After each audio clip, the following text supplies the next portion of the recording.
बुद्ध, धम्म आणि संघ या तीन रत्नांना प्रथमतः त्रिवार अभिवादन करतो.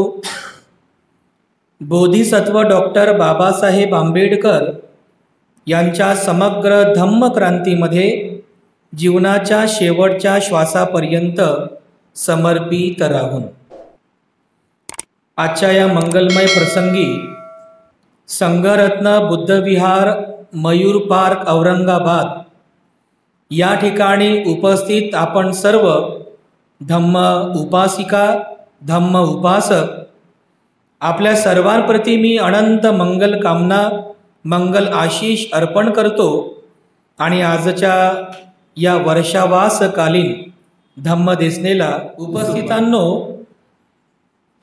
कालच्या धम्मदेसनेमध्ये भगवान बुद्धातील एका महत्त्वपूर्ण गुणांचं आपण विवेचन केलं होतं. ते विवेचन अर्धवट होतं. तो विषय आज आपण पूर्ण करणार आहोत.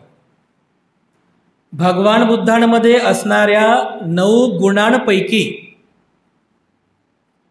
एक जो महत्त्वाचा गुण आहे तो म्हणजे भगवान हे अरहंत आहेत. भगवान बुद्ध हे अरहंत आहेत.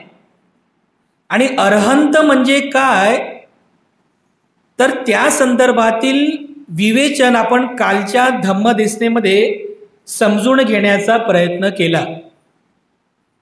मी काल तुम्हाला सांगितलं की अरहंत म्हणजे खरी दुःखमुक्ती आहे. जसं आज लोकसमुदायामध्ये मृत्यूनंतर त्या व्यक्तीच्या आत्म्याला स्वर्गप्राप्ती होते, त्याला लोक दुःखमुक्त म्हणतात की तो दुःखमुक्त झाला. आणि नाही झाला ना तर घरातले लोक पंडितला बोलून, बुवा बाबांना बोलून पूजापाठ करून त्याला स्वर्गामध्ये त्याचा कार्यक्रम करून देतात की बा जा मेल्यानंतर करून देतात, की नाही करतात की नाही. म्हणजे त्याला दुःखमुक्त करायचं मेल्यानंतर. जिवंतपणी तर दारू पिला, शिव्या दिल्या, जिवंतपणी चोऱ्या केल्या, मारझोड केली, अकुशल कर्म केले आणि मेल्यानंतर त्याला काय स्वर्गप्राप्ती होणार आहे? होईल का? आहे की नाही? अंधश्रद्धा आहे की नाही? हा सुद्धा एक विकारच आहे. मृत्यूनंतर त्या व्यक्तीच्या आत्म्याला स्वर्ग प्राप्ती होणे म्हणजे आपल्या लोकसमुदायामध्ये, आपल्या या लोकसमुदायात अशा प्रकाराला दुःखमुक्ती होणं असं म्हणतात. भगवान बुद्धाने सांगितलेली दुःखमुक्ती या प्रकारची नाही आहे. मेल्यानंतर कोण पाहिलं कोण माणूस कुठं जाते ते? भगवान बुद्ध जिवंतपणाचं सुख सांगतात. म्हणजे याच जीवनामध्ये उत्पन्न होणाऱ्या दुःखांना दूर करून आपण सुखपूर्वक जीवन जगू शकतो, सुखी होऊ शकतो. यालाच या अर्थाने भगवान बुद्ध दुःखमुक्ती असं म्हणतात. आणि ही जी दुःखमुक्तीची अवस्था आहे यालाच पाली बुद्ध तत्वज्ञानामध्ये अरहंत असं म्हणतात. याची एक व्याख्या आपण कालच्या धम्मदेसनेमध्ये समजून घेतली. म्हणजे मृत्यूनंतरचं सुख नाही, मृत्यूच्या नंतरची दुःखमुक्ती नाही, स्वर्गप्राप्ती पण नाही, तर काय जिवंतपणी. आता आपण जिवंत आहोत. आता या जीवनामध्ये आपल्याला दुःखातून मुक्त होता येते, दुःखमुक्तीची अवस्था प्राप्त करता येते. म्हणजेच आपल्याला अरहंत या पदापर्यंत पोहोचता येते जिवंतपणेच. आणि त्यालाच भगवान बुद्ध दुःखमुक्तीची अवस्था असं म्हणतात. तर ही जी दुःखमुक्तीची अवस्था आहे याच्या 4 स्टेजेस आहेत. म्हणजे टप्प्याटप्प्याने तो व्यक्ती दुःखमुक्त होतो. एकदा दुःखमुक्त होत नाही. जसे एखाद्याला जर कलेक्टर बनायचं असेल, एकदाच कलेक्टर होत नाही. होतो का? एकदाच तो मंत्री येत नाही, झाले बा तुम्ही कलेक्टर, बसा खुर्चीवर, असं नाही होत. टप्प्याटप्प्याने होतो. त्याला अगोदर पूर्वपरीक्षा द्यावी लागते, प्री एक्झाम. पूर्वपरीक्षा पास झाल्यानंतर मग तो मुख्य परीक्षा देतो. मग मुख्य परीक्षा पास झाल्यानंतर 3री स्टेज इंटरव्ह्यू देतो. इंटरव्ह्यू पास झाल्यानंतर 4थी स्टेज रिझल्ट येतो. म्हणजे या टप्प्याटप्प्याने, या 4 टप्प्याने जाऊन मग तो कलेक्टर होत असतो. डायरेक्ट कोणी कलेक्टर होत नाही. हे सुद्धा असंच आहे. दुःखमुक्तीची अवस्था अशी टप्प्याटप्प्याने या 4 पायऱ्याने जाऊन आपल्याला ही अरहंत ही अवस्था प्राप्त होते, ही दुःखमुक्तीची अवस्था प्राप्त होते. यापैकी पहिली जी अवस्था आहे त्याचं आपण स्पष्टीकरण काल केलं, ज्याला म्हणतात श्रोतापन्न. काय म्हणतात? श्रोतापन्न. म्हणजे श्रोत म्हणजे प्रवाह, मार्ग, आणि पन्न म्हणजे पळणे, म्हणजे प्रतिष्ठित होणे. तो व्यक्ती त्या श्रोतमध्ये, त्या दुःखमुक्तीच्या मार्गामध्ये पन्न झाला, प्रतिष्ठित झाला, म्हणून त्याला श्रोतापन्न असं म्हणतात. श्रोतापन्न. आणि श्रोतापन्न म्हणजे कसा? तर तो आपल्या जीवनातील जे काही 10 प्रकारचे कारण की ज्याच्यामुळे तुम्ही दुखी होता, अशी 10 प्रकारची कारणं आहेत, 10 प्रकारची बंधनं आहेत, ज्याला संयोजने म्हणतात. या 10 संयोजनांपैकी 3 संयोजने तो तोडतो. कोणती कोणती? पहिलं सक्काय दिठ्ठी, मी आणि माझं हा भाव. सक्काय दिठ्ठी पहिलं बंधन तोडतो. दुसरं विचिकिच्छा, म्हणजे बुद्ध, धम्म आणि संघ याच्यावरती जी शंका घेणे आहे, हा विकार आहे, हे दुसरा विकार तोडतो. तिसरं शीलबद्ध परामर्श, शीलवत्त परामर्श, म्हणजे हे व्रत वैकल्ये, अंधश्रद्धा वगैरे करतात ना लोक त्यालाच परम समजतात की त्याच्यावर माणूस सुखी होईल. व्रत वैकल्ये, उपास तापास केल्यानेच माणूस सुखी होईल, अशी जी भावना आहे याला म्हणतात शीलवत्त परामर्श. या 3 विकारांना तो तोडतो. आणि तो कोण होतो मग? श्रोतापन्न. आणि जो व्यक्ती श्रोतापन्न होतो, तो व्यक्ती आपल्या जीवनामध्ये अनेक प्रकारचे लाभ प्राप्त करतो. अनेक लाभ, त्याला खूप लाभ होतात. कोणते कोणते लाभ होतात? जसं बघा, आज तुम्ही रतनसूत्र सकाळी म्हटलं का? ज्यांनी म्हटलं नसेल, रतनसूत्र तुम्हाला पाठ आहे. त्या रतनसूत्रामध्ये एक स्टांजा तुम्ही म्हणता नेहमी. कोणता? 6 वत्स दस्सन संपदाय म्हणता ना. 6 वत्स दस्सन संपदाय तयस्सु धम्मा जहिता भवन्ति सक्काय दिठ्ठी विचिकिच्छितच्च शीलवत्वापि यदत्ति किंची चतुह पाये हीच विप्पमुत्तो छछाबिटाणानि अभपुकातुं इदंपि संघे रतनं पणितं एतेन सच्चेन सुहती होतो आहे ना. इदंपि संघे रतनं पणितं. संघ जो आहे, या संघामधला हा एक गुण आहे. तुम्ही म्हणता पण त्याचा अर्थ माहित नाही ना. तसं तेच तर आपण शिकत आहोत. काय त्याचा अर्थ होतो? 6 वत्स दस्सन संपदाय, म्हणजे 6 करून धाडसाने जो व्यक्ती 6 वत्स दस्सन त्याला दर्शन घडते, सम्यक दृष्टी प्राप्त होते. दस्सन संपदाय म्हणजे संपन्न होतो. जेव्हा तो व्यक्ती सम्यक दृष्टीने संपन्न होतो, 6 वत्स दस्सन संपदाय, मग काय? 6 वत्स दस्सन संपदाय तयस्सु, म्हणजे त्याचा तयस्सु धम्मा जहिता भवन्ति. जहिता म्हणजे सोडणे, त्याग करणे. त्याच्यातील काही अकुशल धर्माचा तो त्याग करतो. कोणते कोणते? सक्काय दिठ्ठी, मी तुम्हाला आता ते सांगितलं. सक्काय दिठ्ठी विचिकिच्छितच्च शीलबद्धवापि यदत्त किंची, या 3 विकारांचा तो त्याग करतो. 6 वत्स दस्सन संपदाय तयस्सु धम्मा जहिता भवन्ति सक्काय दिठ्ठी विचिकिच्छितच्च शीलबद्धयापि यदत्ति किंची. त्यानंतर चतुह पायेहि च विप्पमुत्तो. विप्पमुत्तो म्हणजे त्याला नष्ट करतो, त्यापासून त्याचा स्वतःचा बचाव करतो. कशापासून? चतुह पायेहि. चतुह पायी म्हणजे काय? चतु म्हणजे 4, चतु अपायेहि. अपाय म्हणजे अपायभूमी. म्हणजे मृत्यूच्या नंतर आपण नाही म्हणत का नरकात जाशील, म्हणतो ना आपण कधी कधी, नरकात जाशील, प्राण्याच्या जन्मात असं म्हणतो ना, तेच आहे अपायभूमी. त्याला चतुह पायेहि म्हणजे 4 प्रकारच्या अपायभूमी आहेत. त्या 4 प्रकारच्या अपायभूमी जाण्यापासून त्याचा बचाव होतो, जात नाही. कोणत्या कोणत्या 4 प्रकारच्या अपायभूमी आहेत? नरक योनी आहे, पशुयोनी आहे, त्यानंतर प्रेत योनी आहे आणि असुर योनी. ह्या 4 प्रकारच्या अपायभूमी आहेत. म्हणजे मनुष्याचं डिमोट होतो, प्रमोट नाही होत, वर नाही जात. मेल्यानंतर त्याला दुर्गती मिळते. ह्या 4 प्रकारच्या अपाय भूमीपासून त्याचा बचाव होतो. चतु ह पायेही च विप्पमुत्तो छछाबी ठाणानी अभब्बो कातुंग. अभब्बो म्हणजे सोडणे.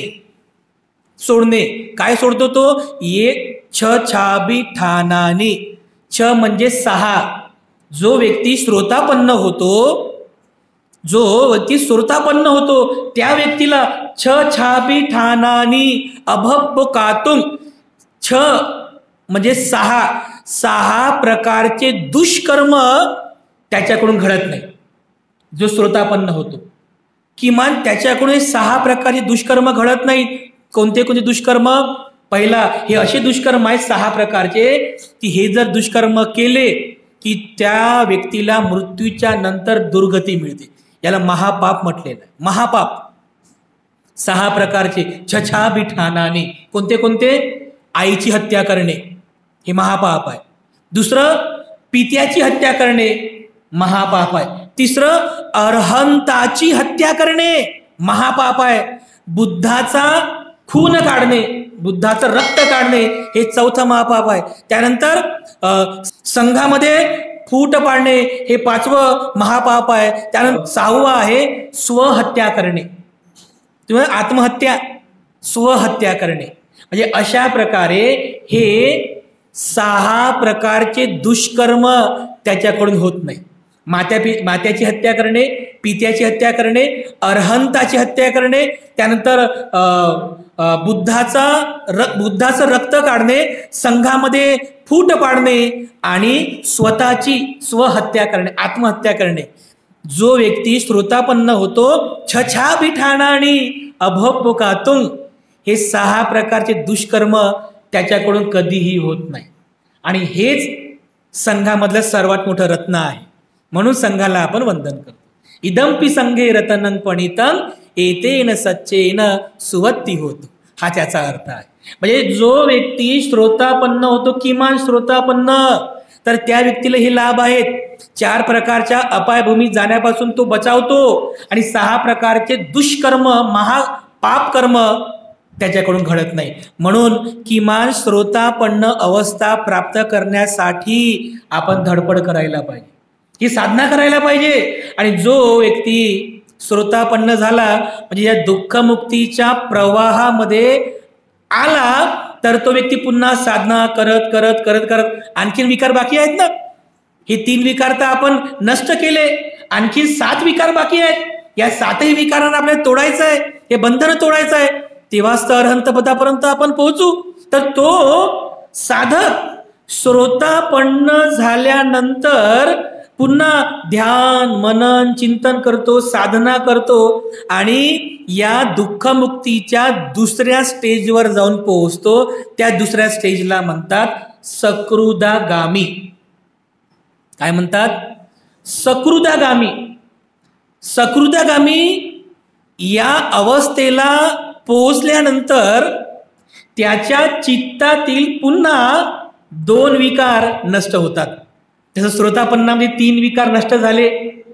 जो सकृदागामी पोहोचला, सकृदागामी अवस्थेला पोहोचला, त्याच्या चित्तातील 2 विकार हे नष्ट होतात. 2 विकार कोणते कोणते? पहिला विकार म्हणजे 4था, या 10 पैकी 4 नंबरचा विकार नष्ट होतो, त्याला म्हणतात कामराग. आणि 5व्या नंबरचा आहे पटीघ. हे पाली शब्द आहेत, समजून घ्यायला पाहिजे आपण. कामराग आणि पटीघ हे 2 विकार, हे 2 संयोजने तो तोडतो, तो सकृदागामी होतो. काय आहे ते 2 विकार? कामराग. कामराग म्हणजे काम याचा अर्थ होतो तृष्णा. म्हणजे आपले जे काही इंद्रिय आहेत, ज्या इंद्रियांमुळे आपल्याला बाह्य जगताची जाणीव होते, त्याच्याबद्दल राग उत्पन्न करणे. या राग या शब्दाचा अर्थ राग करणे, अँग्री होणे हा होत नाही बरं. या आध्यात्मिक अर्थाने याचा अर्थ होतो आसक्ती. राग म्हणजे आसक्ती. कशाबद्दल? आपले जे काही इंद्रिय आहेत या इंद्रियांबद्दलची आसक्ती. जसं डोळ्याने आपण दृश्य पाहतो, आहे की नाही? तर त्या दृश्याबद्दल आसक्ती उत्पन्न होते. आपण कानाने शब्द ऐकतो तर शब्दाबद्दल कामराग उत्पन्न होतो, म्हणजे आसक्ती उत्पन्न होते. नाकाने जर एखादा चांगला गंध घेतला तर त्या गंधाबद्दल कामराग उत्पन्न होते, आसक्ती उत्पन्न होते. या जिभेने जर चांगली चव घेतली, त्या चवीबद्दल सुद्धा कामराग उत्पन्न होते. किंवा या शरीराला, या त्वचेला दुसऱ्या त्वचेचा स्पर्श झाला तर त्यामधूनही कामराग उत्पन्न होतो.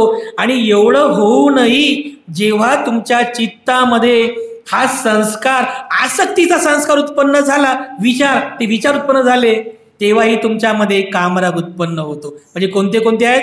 हे 6 प्रकारचे सेन्सेस आहेत. इंद्रिय, आपण पंचेंद्रिय समजतो, पंचेंद्रिय, पण बुद्ध याला म्हणतात 6 इंद्रिय आहेत. कारण या 5 इंद्रियाचा एक राजा पण आहे, मन. डोळे, कान, नाक, जीभ, त्वचा आणि यांचा राजा मन. यालाच षड आयतन असं म्हणतात. षड म्हणजे 6 प्रकारचे आयतन. जसं तुम्ही डोळ्याने चांगलं दृश्य पाहिलं तर काय म्हणता तुम्ही? वा वा वा, लई चांगलं आहे, लई चांगलं आहे. आसक्ती उत्पन्न केली की नाही? बरोबर आहे. आणि जर चुकीचं दृश्य पाहिलं, वाईट पाहिलं, अरे छी छी छी असं तुम्ही डोळे झाकून घेता, म्हणजे त्याच्याबद्दल काय केलं तुम्ही? द्वेष उत्पन्न केला ना. बरोबर आहे की नाही? आसक्ती उत्पन्न केली म्हणजे काय? वेदना, चांगल्या वेदना झाल्या तरी दुःख. जर त्याच्याबद्दल तुम्ही दुःखद वेदना उत्पन्न केल्या तरी दुःख आहे. म्हणजे या अर्थाने आपल्याला या कामरागामुळे जे दुःख उत्पन्न होते, हा कामराग आपल्याला कमी करायचा. हा 4था विकार आपल्याला कमी करायचा, कामराग. संयोजनातील 4 नंबरचा विकार ज्याला कामराग असं म्हटलेलं आहे. आणि 5व्या नंबरचा जो विकार आहे ज्याला पटीग असं म्हटलेलं आहे, पटीग, तर तो साधक आपल्या चित्तामध्ये उत्पन्न होणाऱ्या कामरागाला जिंकण्याचा प्रयत्न करतो. आपले हे जे काही इंद्रिय आहेत, या इंद्रियांद्वारे आपल्या चित्तामध्ये उत्पन्न होणारं जे काही कामराग आहे, म्हणजे आसक्ती, त्या आसक्तीला जिंकण्याचा प्रयत्न करतो. काही काही वेळेस तुम्ही बघा की आपलं हे सांसारिक जीवन जगत असताना जो व्यक्ती दुःखी आहे त्याच्या दुःखाला हे सुद्धा कारण आहे. कारण आपले जे इंद्रिय आहे त्या इंद्रियांमुळे आपल्याला बाह्य जगताची जाणीव होते. हे जे बाह्य जगत आहे, या बाह्य जगताची जाणीव या इंद्रियांमुळे आपल्याला होत असते. कारण डोळ्याने आपण दृश्य पाहतो आजूबाजूचं, कानाने आपण बाहेरचे शब्द ऐकतो, नाकाने आपण बाहेरचा गंध घेतो, किंवा आपण जिभेने चव चाखतो, किंवा आपल्या या त्वचेला स्पर्श होतो. म्हणजे या बाह्य जगताची जाणीव या 5ही इंद्रियांद्वारे होते. आणि जे 6वं इंद्रिय आहे, जो या इंद्रियांचा राजा आहे, ते म्हणजे आपलं मन. म्हणजे मन तशा प्रकारचे संस्कार उत्पन्न करते. जर डोळ्याने चांगलं दृश्य पाहिलं तर आसक्ती उत्पन्न होते, म्हणजे पाहिजे पाहिजे असं म्हणतो ना आपण. किंवा जर डोळ्याने वाईट दृश्य पाहिलं तर आपल्याला वाटतं अरे नको नको, छी छी, जे दृश्य चांगलं नाही आहे, तर आपलं मन त्याच्याबद्दल द्वेष उत्पन्न करते. किंवा जर कानाने आपण चांगला शब्द ऐकला तर त्या चांगल्या शब्दाबद्दल आपल्या मनामध्ये कामराग उत्पन्न होतो, म्हणजे आसक्ती उत्पन्न होते. किंवा जर चुकीचा शब्द ऐकला, वाईट शब्द ऐकला, तर चित्तामध्ये त्याच्याबद्दल द्वेष उत्पन्न होतो की नाही? म्हणजे प्रत्येक इंद्रिय ज्याच्यामुळे या बाह्य जगताची जाणीव होते, ते सगळे आपल्याला दुःख देतात. सगळं हे सुद्धा दुःखाचं कारण आहे. म्हणजे जर बघा, तुम्हाला जर कोणी शिवी दिली तर आपलं कान ते शिवी ऐकते. त्या शिव्या ऐकल्याबरोबर चित्त ठरवते, अरे याने आपल्याला शिवी दिली, आणि त्याच्याप्रती मग आपलं चित्त राग उत्पन्न करते, क्रोध उत्पन्न करते. आणि राग उत्पन्न झाला, क्रोध उत्पन्न झाला की इकडून शिव्या आल्या की त्याच्या पलटवार करून आपण त्याला परत शिव्या देतो. झालं की नाही दुःख झालं की नाही? किंवा या जिभेने जर चांगली जर चव घेतली, आपण चांगली चव घेतली, मन ठरवते अरे हा चांगली चव आहे, घेत राहा, पुन्हा घेत राहा. आणि जर चांगली जर चव नसेल, खूपच खारट आहे, बेचव आहे, तर मन ठरवते अरे खारट आहे हे, अरे बेचव, सोड याला सोड. म्हणजे त्याच्याबद्दल काय आपण राग उत्पन्न करतो. त्याच्याबद्दल क्रोध उत्पन्न करतो, सोडतो त्याला आपण. म्हणजे आसक्ती उत्पन्न झाली तरी माणसाला दुःख उत्पन्न झालं. त्याच्याबद्दल तिटकारा उत्पन्न केला, नाही पाहिजे नाही पाहिजे, तरी माणसाला दुःख झालं. म्हणजे चौथ्या प्रकारचा जो विकार आहे कामराग, हा कामराग सुद्धा या लौकिक जगतामध्ये आपल्याला दुःख देतो. आपल्या दुःखाचं हे सुद्धा कारण आहे. म्हणजे या बाह्य जगताकडून जे होणारे आपल्यावरती जे वेदना आहेत, संवेदना, या संवेदनेमुळे सुद्धा माणूस दुःखी होतो. आणि या संवेदना जर जिंकायच्या असतील तर हा चौथ्या क्रमांकाचा जो विकार आहे, या विकाराला जिंकायचा आपल्याला, यालाच कामराग असं म्हणतात. म्हणजे या इंद्रियांबद्दल, या षड आयतनांबद्दल जी आसक्ती आहे, ही आसक्तीचा जो विकार आहे, हा विकाराला जिंकणं, हे बंधन तोडणं म्हणजे कामराग नावाचा विकार जिंकणं आहे. त्यानंतर 5व्या क्रमांकाचा जो विकार सांगितलेला आहे त्याला पटीग असं म्हणतात. पटीग, आणि पटीग म्हणजे द्वेष, म्हणजे भयंकर हिंसेची भावना. जसं एखाद्या व्यक्तीच्या मनामध्ये खूप भयंकर हिंसेची भावना उत्पन्न होते, जे लोक भांडणं करतात, जे लोक अकुशल कर्म करतात, त्यांच्या चित्तामध्ये हा विकार नेहमी उत्पन्न होतो. पटीग, द्वेष करणे, दुसऱ्यांना मारणे, दुसऱ्याची हिंसा करणे, हत्या करणे, यालाच पटीग असं म्हटलेलं आहे.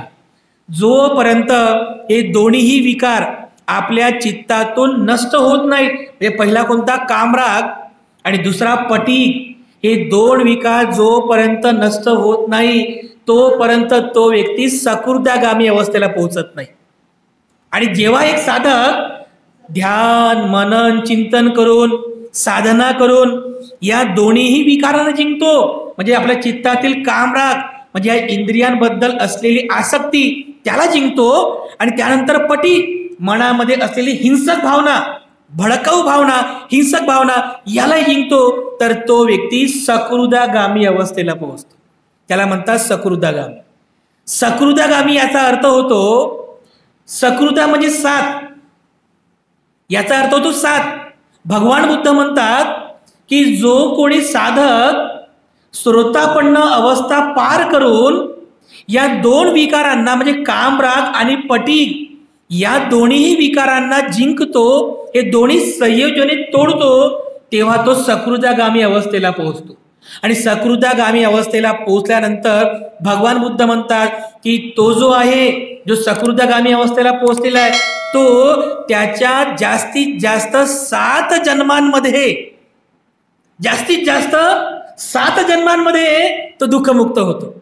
म्हणजे जर एखादा व्यक्ती सकृदागामी झाला आणि यदा कदाचित, निश्चित किंवा अनिश्चितपणे तो जर मृत्यूला प्राप्त झाला, तर पुढच्या 7 जन्मांमध्ये जो जिथे कुठे उत्पन्न होईल, अपायभूमीला तो कधीच जाणार नाही, अपायभूमी तो जाणारच नाही. उत्पन्न झाला तर मनुष्य भूमीत उत्पन्न होईल किंवा देवता भूमीमध्ये उत्पन्न होईल, तर तो जिथे कुठे उत्पन्न होईल पुढच्या 7 जातकांमध्ये तो दुःखमुक्त होतोच, हे भगवान बुद्ध विश्वासानं सांगतात. म्हणून त्याला सकृदागामी असं म्हटलेलं आहे.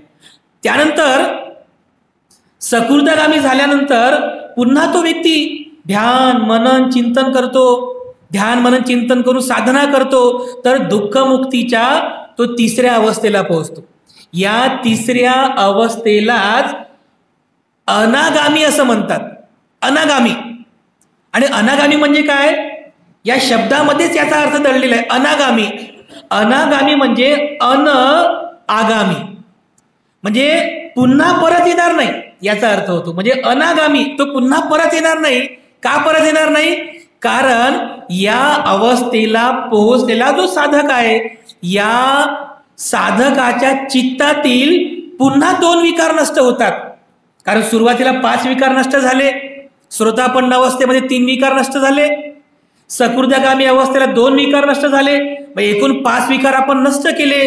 तर जेव्हा तो पुन्हा ध्यान साधना करत करत किंवा ध्यान मनन चिंतन करत करत त्याच्या चित्तातील पुन्हा 2 विकार नष्ट होतात. आणि 2 विकार कोणते आहेत? पहिला विकार आहे म्हणजे 6व्या क्रमांकाचा, त्याला म्हणतात रूपराग. आणि दुसरा जो विकार आहे म्हणजे 7व्या क्रमांकाचा, त्याला म्हणतात अरूपराग. हे 2 विकार तो नष्ट करतो. रूपराग म्हणजे काय?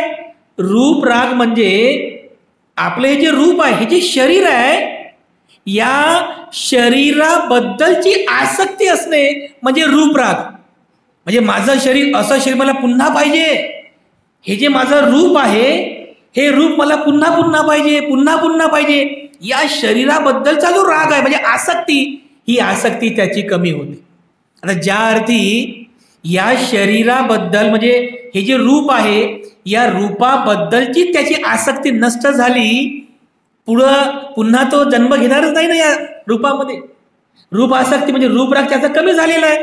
आणि अरूपराग सुद्धा म्हणजे कधी कधी काही लोकांना असं वाटते की मी मेलो तर ठीक आहे, मेलो तरी चालेल, पण माझं जे चित्त आहे म्हणजे रूप नाही जरी मिळालं तरी चालेल, पण मी मात्र अरूप अवस्थेमध्ये पण जिवंत राहिलो पाहिजे. अरूप अवस्थे म्हणजे निराकार अवस्थेमध्ये जिवंत राहिलो पाहिजे, अशी पण त्याची इच्छा असते. हा सुद्धा विकार आहे जो त्याला पुन्हा पुन्हा पुन्हा पुन्हा रूपरागामध्ये अरूपरागामध्ये अडकवत जातो, दुःखामध्ये अडकवत जातो. तर बांधवांनो, भगवान बुद्ध म्हणतात की ज्या वेळेस तो रूपराग हा विकार नष्ट करतो, म्हणजे या रूपाबद्दलची जी आसक्ती आहे ती आसक्ती नष्ट करतो, अरूप रागाबद्दलची आसक्ती नष्ट करतो, तो व्यक्ती अनागामी अवस्थेला पोहोचतो. त्याला म्हणतात अनागामी अवस्था. आणि जेव्हा अनागामी, एखादा साधक अनागामी होतो, तर तो अगोदर हे 5 विकार नष्ट झालेले आहेत. अनागामी अवस्थेला पोहोचल्यानंतर रूपराग अरूपराग हेही पूर्णपणे नष्ट झालेले आहेत. तर शेवटी केवळ 3च विकार राहतात. ते जे 3 विकार आहेत त्याच्यापैकी तिसरा जो विकार आहे ते आहे मान. म्हणजे 8व्या नंबरचा विकार मान, आणि 9व्या नंबरचा विकार उद्धच्च, आणि 10व्या नंबरचा विकार आहे त्याला म्हणतात अविद्या. या 3ही विकारांना तो खिळखिळा करतो, म्हणजे ढिलं करतो, परिपूर्णपणे नष्ट करत नाही. पण अनागामी अवस्थेला पोहोचलेला तो व्यक्ती या शेवटच्या 3 विकारांना सुद्धा एकदम ढिलं करून ठेवतो, एकदम कमजोर करतो. म्हणजे केवळ त्याला, जसं बघा की एखाद्या ठिकाणी जमिनीमध्ये मोठा बांबू म्हणजे पेरलेला आहे, मोठा बांबू त्या ठिकाणी आहे, कोणीतरी येतं त्या बांबूला असं जोरात हलवतो, तो बांबू पूर्णपणे आता ढिला झालेला आहे, तो बांबू पूर्णपणे आता कमजोर झालेला आहे. केवळ त्याला थोडा जास्ती जोर लावून त्याला फक्त असं उपटायचंच काम आहे. एकदा का त्याने त्या बांबूला असं जोरात वर उचललं, तो बांबू त्या जमिनीतून लगेच बाहेर येतो. अगदी याप्रमाणे तो अनागामी अवस्थेला पोहोचलेला तो साधक, तो व्यक्ती आपल्या चित्तातील हे सुरुवातीचे 7ही विकार परिपूर्णपणे नष्ट करतोच, परंतु शेवटचे उरलेले जे 3 विकार आहेत, मान, त्यानंतर उद्धच्च आणि अविद्या, हे 3 विकार सुद्धा एकदम कमजोर करून टाकतो. ते विकार कमजोर झाले की अरहंत अवस्थाला जाईपर्यंत हे 3ही विकार समूळ नष्ट करून टाकतो आणि तो अरहंत अवस्थेला पोहोचतो. बघा, मी तुम्हाला मागच्या धम्मदेशनेमध्ये भंते महाकाश्यप यांचं एक उदाहरण दिलं होतं. पिपली मानवक ज्यांचं जुनं नाव होतं. म्हणजे सुरुवातीपासून त्यांच्या चित्तामध्ये ब्रह्मचर्य होतं, त्यांचं लग्न झालं, त्यांची पत्नी सुद्धा ही ब्रह्मचर्याचं पालन करायची. तर ते गृहस्थ जीवनामध्ये असतानाच अनागामी अवस्थेला पोहोचलेले होते. अनागामी म्हणजे गृहस्थ जीवनातच, भिक्षू झाले नव्हते, गृहत्याग केला नव्हता, पण गृहस्थी जीवनामध्येच ते अनागामी अवस्थेला पोहोचलेले होते. भगवान बुद्धांनी त्यांना हे ओळखलं की महाकाश्यप हे गृहस्थी जीवनामध्येच अनागामी अवस्थेला पोहोचलेले होते. म्हणजे त्यांनी 7 विकार नष्ट केले होते. आणि असं म्हणतात की ज्या वेळेस तो व्यक्ती 7 विकारांना नष्ट करतो, अनागामी होतो, तो व्यक्ती गृहस्थ जीवनात राहत नाही. काहीतरी संधी उपलब्ध होते, काहीतरी पुण्य येतात, तो व्यक्ती गृहत्याग करतोच आणि गृहत्याग करून भिक्षू बनतो आणि पुन्हा गृहत्यागी जीवन जगून ब्रह्मचर्याचं काटेकोरपणे पालन करून ध्यान मनन चिंतन करून तो उरलेले जे काही 3 विकार असतात, मान म्हणजे अहंभाव, मान म्हणजे अहमपणा, अहमभाव, याला सुद्धा तो तोडून टाकतो. अहमभाव म्हणजे मला मला मी करतो, हा जो अहमभाव आहे हा अहमभाव तोडतो. त्यानंतर मान हा विकार संपला. त्यानंतर उद्धच्च, उद्धच्च याचा अर्थ होतो अशांतता, उद्विग्नता. असतात ना काही लोक अशांत असतात, उद्विग्नता त्यांच्यामध्ये असते, त्यालाच म्हणतात उद्धच्च. हे थोडे थोडे विकार उरलेले असतात, पण तो व्यक्ती ध्यान साधनेने मान म्हणजे अहंभाव संपवतो, नष्ट करतो. 9वा विकार उद्धच्च, अशांतता, उद्विग्नता नष्ट करतो. आणि शेवटचा विकार उरतो, त्याला म्हणतात अविद्या. अविद्या म्हणजे काय, तर भगवान बुद्धांनी जी 4 आर्य सत्य सांगितलेली आहे की दुःख आहे, दुःखाला कारण आहेत, त्या कारणांचा निरोध करता येतो आणि निरोध करण्याचा मार्ग आहे, या 4 आर्य सत्याची त्याला परिपूर्णपणे जाणीव होते आणि जीवनाबद्दलचं अज्ञान नष्ट होते. अशा प्रकारे तो एकदा का या सगळ्या विकारांना नष्ट केला की बसल्या ठिकाणी तो अरहंत अवस्थेला प्राप्त करतो. हे 10 प्रकारचे विकार आहेत. पहिली जेव्हा धम्मसंगीती झाली तर पहिल्या धम्मसंगीतेमध्ये 500 अरहंत भिक्खू होते आणि त्या 500 अरहंत भिक्खू मध्ये एक भिक्खू होते भंते आनंद. सुरुवातीला ते अरहंत नव्हते, तर भिक्खू संघाने आदेश दिला होता की तुम्हाला जर या संगीतीमध्ये जर सहभागी व्हायचं असेल तर तुम्ही अरहंत अवस्थेला पोहोचा. तर भंते आनंद रात्रभर ध्यान करतात, मला अरहंत व्हायचंय, पण ते अरहंत पदापर्यंत पोहोचत नव्हते. कारण काय, त्यांच्या चित्तामध्ये काय सुरू होतं, मला अरहंत व्हायचंय. मान जो 8व्या नंबरचा विकार होता, त्यांना तो विकार छळत होता, मला अरहंत व्हायचंय. केवळ मान या विकारामुळं, या संयोजनामुळं भंते आनंद अरहंत अवस्थेला पोहोचत नव्हते. पण ते शांत झाले, कारण मान होता म्हणून उद्धच्च होऊ लागले. अरे मी अरहंत होत नाहीये. मन उद्विग्न झालं, मन अशांत होत आहे, उद्धच्च हा विकार येत आहे. आणि अशामुळे जेव्हा ते थोडं चित्ताला शांत करतात, तर असं म्हटलेलं आहे की त्यांचं मन शांत झालं आणि मन शांत झाल्याबरोबर जसं ते आपल्या उशीला असं डोकं ठेवत आहेत, तर उशीला असं डोकं ठेवता बरोबर त्यांच्या चित्तातील मान हा विकार नष्ट झाला. मान विकार संपला तर मन जे अशांत व्हायचं, उद्विग्न व्हायचं, ते उद्धच्च हे संयोजन सुद्धा तुटलं, संपलं आणि चित्तामध्ये 4 आर्य सत्याची जाणीव झाली आणि अविद्या नावाचा विकार सुद्धा नष्ट झाला.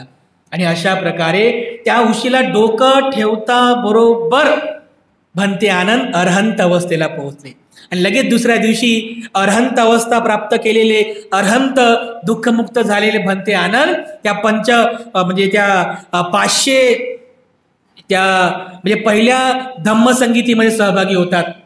तर अशा प्रकारे आपल्यालाही सुद्धा या 10 विकारांना व्यवस्थित प्रकारे जाणून या 10 विकारांना आपल्याला तोडायचं आहे. ही विकार तोडायचे आहेत आणि जो व्यक्ती हळूहळू अशा पद्धतीने या अवस्थांना प्राप्त करत जातो, श्रोतापन्न होतो, सकृदागामी होतो, अनागामी होतो आणि अनागामी झाल्यानंतर जीवनाची ही दुःखमुक्तीची अवस्था आहे, अरहंत ज्याला म्हणतात, त्या अवस्थेला तो पोहोचतो. आणि अरहंत म्हणजे काय, अरहंत, अर म्हणजे शत्रू, हंत म्हणजे नष्ट करणे. त्याने आपल्या चित्तातील हे 10 प्रकारचे विकार नष्ट केले, हे 10 प्रकारचे अरहंत केले, म्हणून तो अरहंत झाला. म्हणून या अवस्थेला दुःख मुक्तीची अवस्था असं म्हणतात. ही दुःख मुक्तीची अवस्था आहे. भगवान बुद्ध सुद्धा अरहंत होते. त्यांना आपण अरहंत यासाठीच म्हणतो कारण त्यांनी आपल्या चित्तातील हे 10 प्रकारचे विकार जिंकले. भगवान बुद्धांनी हे 10 प्रकारचे संयोजने तोडले, नष्ट केले, म्हणून भगवान बुद्धांना आपण अरहतो म्हणतो, अरहंग म्हणतो. बुद्ध हे अरहंत आहेत या कारणामुळे. म्हणून लक्षात ठेवा, बुद्धांना आपण अरहंत का म्हणतो? कारण त्यांनी 10 प्रकारचे विकार नष्ट केलेले आहेत. ते श्रोतापन्न, सकृतगामी, अनागामी आणि अरहंत अवस्थेला पोहोचलेले महामानव आहेत.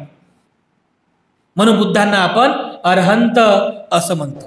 ते जेव्हा जेव्हा भगवान बुद्धांना अरहतो म्हणतो, अरहंग म्हणतो, तेव्हा तुमच्या लक्षात आलं पाहिजे की बुद्ध या 10 विकारांना जिंकणारे महामानव आहेत, अरहंत आहेत, दुःखमुक्त आहेत. म्हणून बुद्ध वंदनेमध्ये बुद्धांचा उल्लेख आपण काय करतो? अरहंत असा करतो. तर हे 10 प्रकारचे विकार, 10 प्रकारची संयोजने खूप चांगल्या प्रकारे आपण समजून घ्यावी आणि या 10 संयोजनांना तोडण्यासाठीच ही सर्वी आपली धम्म साधना आहे. तर अशा प्रकारे आपण सर्वांनी हे सर्व व्यवस्थित समजून घ्यावं. या 10 विकारांना जिंकण्याचा, या 10 संयोजनांना तोडण्यासाठी खूप चांगल्या प्रकारे आपण साधना करावी, धम्माचं आचरण करावं. यामध्ये आपल्या सर्वांचं मंगल आहे, सर्वांचं कल्याण आहे. मी पुनश्च एकदा आपल्या सर्वांप्रती मंगल कामना अर्पण करतो. आपण सर्वांनी खूप चांगल्या प्रकारे हा दुःखमुक्तीचा मार्ग समजून घ्यावा आणि दुःखमुक्तीची अवस्था प्राप्त करावी. मी आपल्या सर्वांप्रती मंगल कामना अर्पण करून तथागतांच्या आशीर्वाद वचनांनी आजचा धम्मसंस्कार आणि धम्मदेसना समाप्त करतो.